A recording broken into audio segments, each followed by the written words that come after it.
Good afternoon, the internet.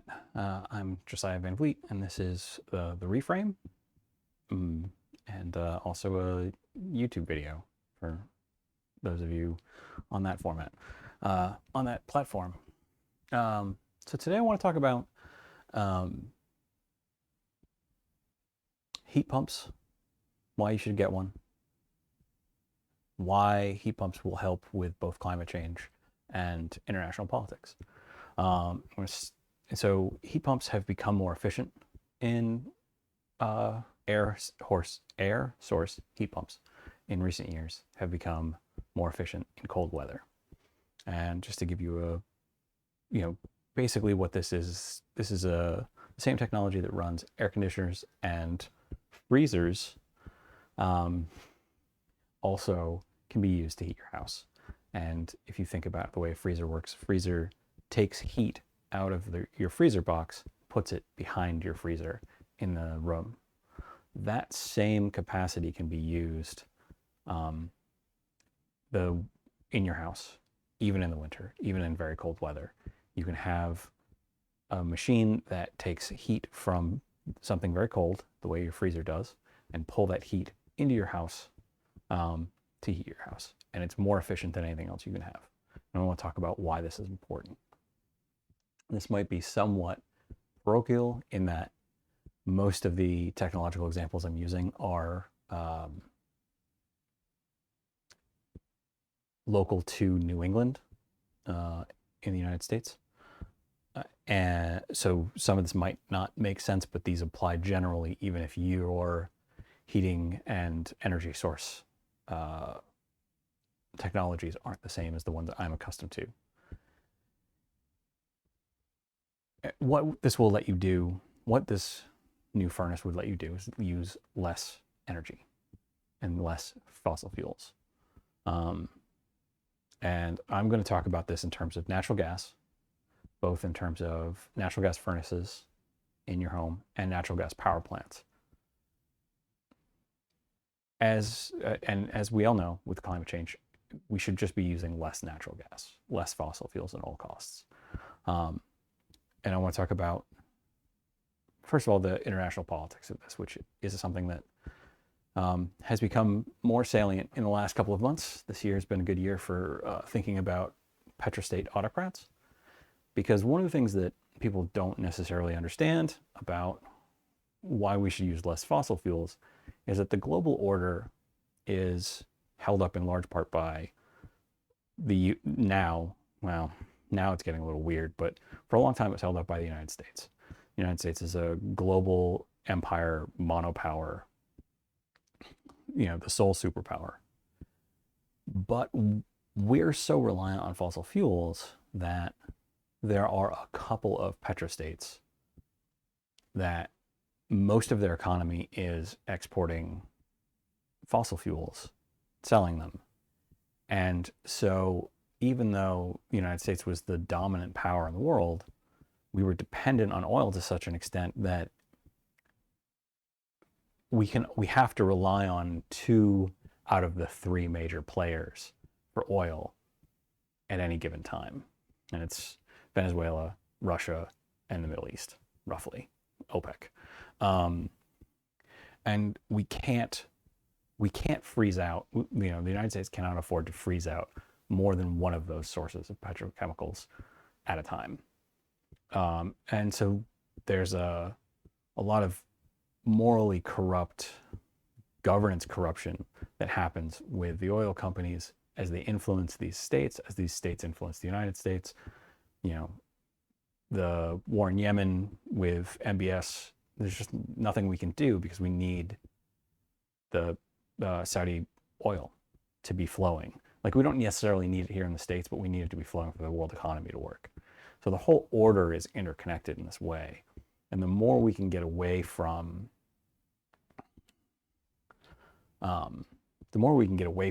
fossil fuels, the less dependent everybody is on them, the less these singular autocratic states can do whatever they want without recourse. And this is what Putin was banking on when he invaded. Part of what he was banking on when he invaded the Ukraine was that Europe was so dependent on his natural gas and his oil that they couldn't do anything to stop him. They couldn't take action the way that we have as a globe. That was a big surprise for everybody. I mean, yeah, the Germans have been selling the idea that the economic interdependence between Russia and Europe would keep Russia in line. But like any two-edged sword, Russia decided, they're just going to push the sword the other way, and make Europe tolerate its behavior because it had been working for quite some time. I mean, they annexed Crimea and nobody did anything. So it wasn't a completely crazy idea. It's part of why it's in this podcast that Putin could act unilaterally in such a bad actor way, in part because he believed that he had a monopoly on the petrochemical dependence of Europe.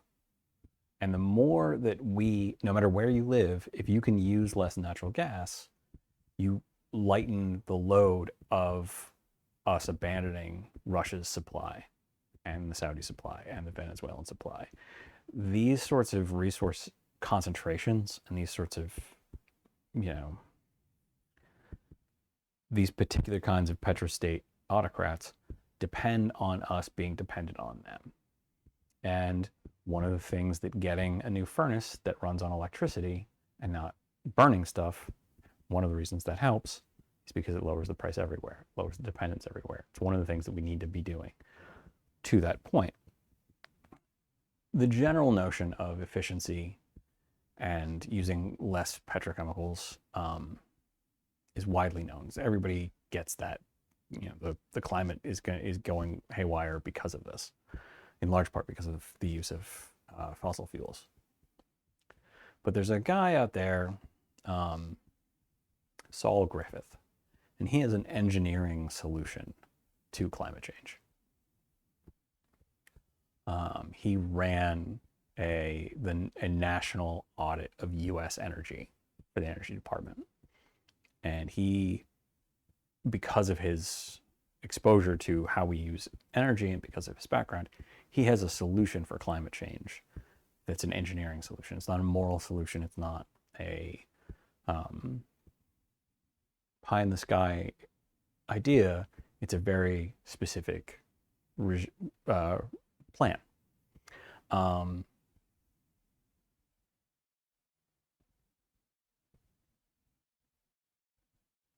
And the basics are, we need to convert everything to electricity.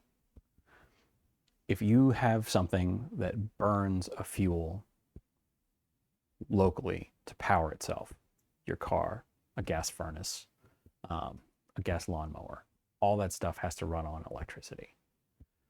And this does a couple things. First thing it does is that the electric version is probably more efficient, uses less energy total, even if the electricity that's powering it came from a natural gas power plant, which is one of the things I'm going to stay consistent here, is that I'm going to imagine a world in which almost all the power comes from natural gas power plants.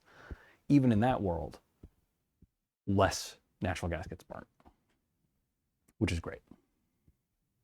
The other thing we need to do is localize. So if you have all of your appliances run on electricity and you have solar panels on your house, then there's a bunch of transmission costs, both in terms of the capital investment for the grid, but also loss across the grid that doesn't happen because the power is just coming off your roof into your basement. It doesn't go anywhere. We don't need power lines for that power. We don't lose power when it runs down those power lines. It's just all local. And that's including more things than you might think, right? Like, there's one interview where he talks about his child's school is far enough away that it kept him from buying the efficient car that he wanted because he had to drive his kid to school. And his point was that if we just had nice schools everywhere, you wouldn't have to go very far. So localizing and making things nice everywhere helps.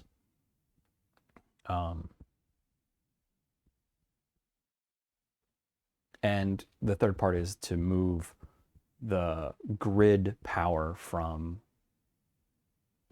sources that create greenhouse gases to sources that don't. So renewables primarily, so wind and solar. There's a great interview with Ezra Klein that I'll include that where he goes through this really well. I think his ideas are the most concrete and most actionable and coherent that I've heard on climate change. He's great.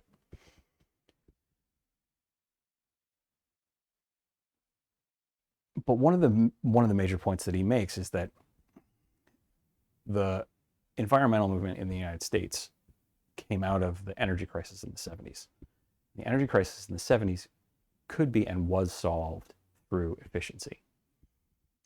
We were just being profligate with how we burnt oil and used electricity, and things weren't insulated, and we drove boats that got 10 miles to the gallon. And so that notion of efficiency is sort of baked into the culture of environmental concern in the United States. And that's not going to get it done. Like if you have a gas burning car, there's no amount of efficiency that's going to make it carbon neutral, right? It has to become electric for it to be carbon neutral. So this electrification of everything is very important. And that's why his ideas are so relevant to the idea of getting a heat pump, because the heat pump exemplifies his localized electrification of everything. And here I want to talk about the efficiency specifically, but what it works out to be. So there's basically three ways you can heat your house. You can burn a fossil fuel in your basement. You can run power. You can run space heaters and just have electric heat, or you can have a heat pump. And if you have a gas furnace, which most of the people I know have, you have to take the gas out of the ground, and you got to pipe it to your house, and you got to burn it. Now you lose about 5%. Now you lose low single-digit amounts of gas while it's piped to your house. Basically, nobody knows what it is, but it's somewhere between 1% and 5%. I, for my math, just used 5% because I assume they're lying and stuff's going straight into the atmosphere out of the pipes.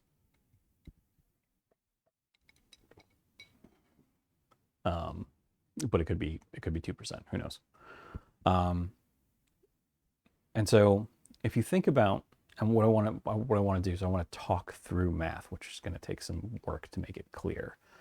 And I want to talk about how efficient the heat pump is. And so we're going to talk about units of power and units of heat. That's all I'm going to say. I'm not going to tell you about megawatts. I'm not going to talk about joules or British thermal units. As much fun as those things are, just going to talk about units of power, which is units of electricity, units of heat, which is how just warmth. Now, if you burn fossil fuels in your basement, you lose, let's say, 5% of the gas on its way to your house. And then at your house, you get 95% of the heat from the burnt gas ends up as heat in your house, which works out to be about 90% of the units of power that were units of gas. 90% of that power ends up as heat. It's a 90% efficiency at the end of the day. Rough. This is all napkin math. This is crazy napkin math. You can't trust any of this stuff except, in the detail. You can't trust any of the details here, but all the math is, the details don't matter, right? It doesn't matter if it's 1% loss or 5% loss. Not at the scales we're talking about.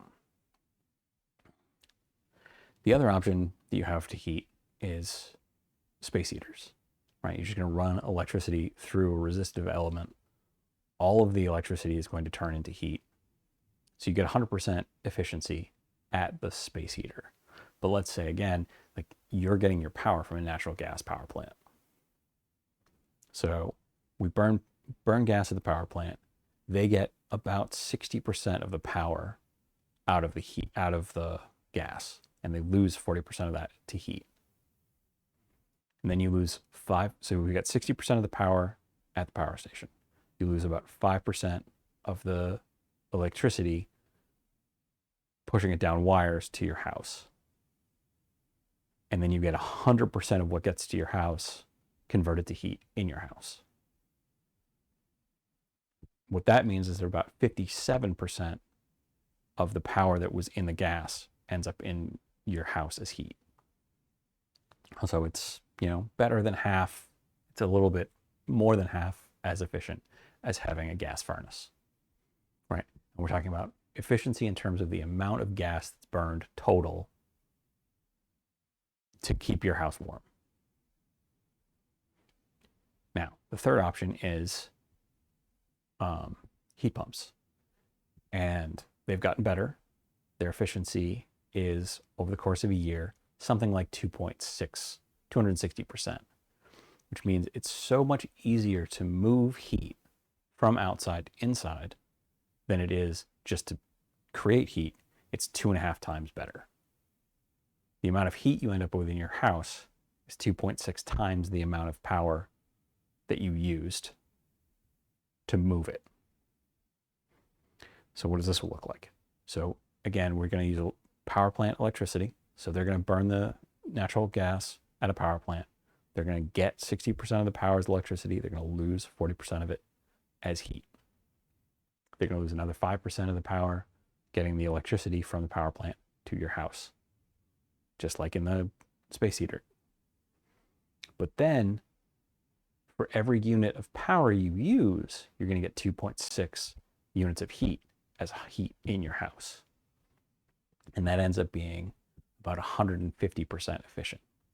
So for every unit of gas that gets burnt at the power plant, you get 1.5 units of heat at your house. And that's across the year. That's, in New England, when it gets cold, the whole year, you're using half as much gas as the person who's got as the natural gas furnace that you currently have, or you're using 1/3 of the gas that somebody who's using electrical heat.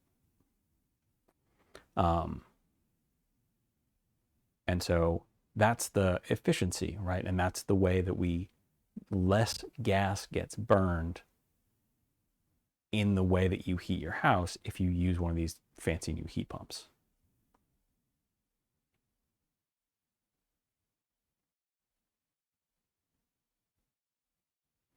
And then as the grid becomes more and more renewable energy, that power that you're getting stops being carbon loaded at all. And you're already ready for this. This is the conversion. This is why converting to electricity is so important for so many reasons, because A, it's more efficient, right? We're using less gas even while we use gas at the grid level. And then as the grid changes over to renewables, your heating will become carbon neutral in a way that a natural gas furnace could never achieve, right? And that's why you should get a air source heat pump this year. Another reason in particular this year, because Russia invaded Ukraine and everybody's trying not to buy Russian gas, the price of natural gas this year could be out fucking rageous. So this year of all years, it's a great year to get a heat pump, because natural gas is going to be very expensive this year relative to other years. Anyway, thanks for joining me here on the Reframe. I've been trying to put this out for a while, and got a lot of people in mind to share this with. So thanks for joining me.